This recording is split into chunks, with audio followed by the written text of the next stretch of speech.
God did extraordinary miracles through Paul, so that even handkerchiefs and aprons that had touched him were taken to the sick, and their illnesses were cured and the evil spirits left them. Some Jews who went around driving out evil spirits tried to invoke the name of the Lord Jesus over those who were demon-possessed. They would say, "In the name of the Jesus whom Paul preaches, I command you to come out." 7 sons of Sceva, a Jewish chief priest, were doing this.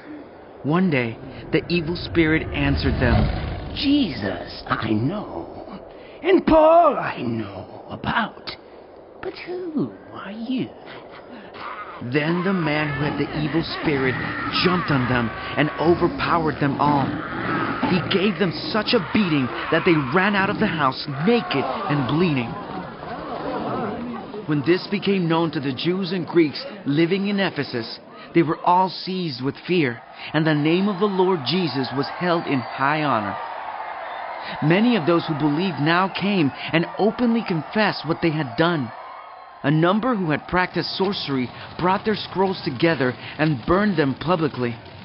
When they calculated the value of the scrolls, the total came to 50,000 drachmas. In this way, the word of the Lord spread widely and grew in power.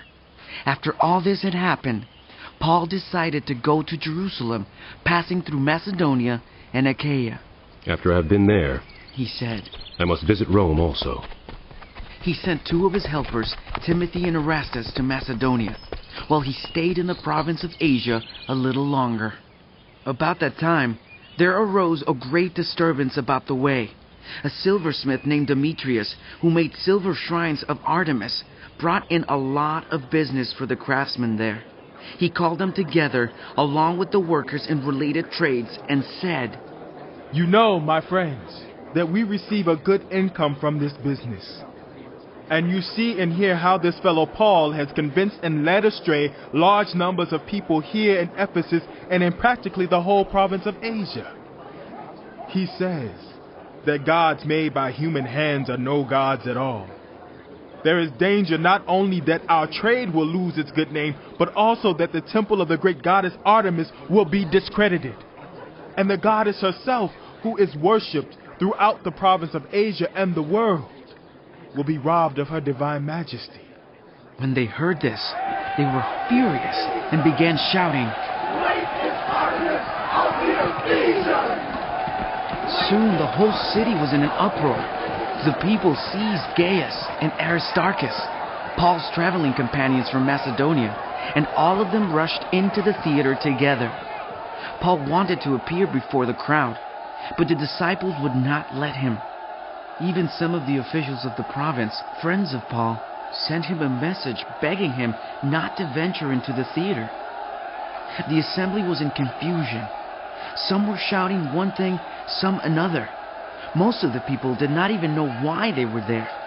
The Jews in the crowd pushed Alexander to the front, and they shouted instructions to him. He motioned for silence in order to make a defense before the people. But when they realized he was a Jew, they all shouted in unison for about 2 hours. Great is Artemis of the Ephesians! The city clerk quieted the crowd and said, "Quiet! Quiet! Fellow Ephesians, doesn't all the world know that the city of Ephesus is the guardian of the temple of the great Artemis and of her image which fell from heaven? Therefore, since these facts are undeniable, you ought to calm down and not do anything rash. You have brought these men here, though they have neither robbed temples nor blasphemed our goddess. If then Demetrius and his fellow craftsmen have a grievance against anybody, the courts are open and there are proconsuls. They can press charges. If there is anything further you want to bring up, it must be settled in a legal assembly. As it is, we are in danger of being charged with rioting because of what happened today. In that case, we would not be able to account for this commotion since there is no reason for it." After he had said this, he dismissed the assembly.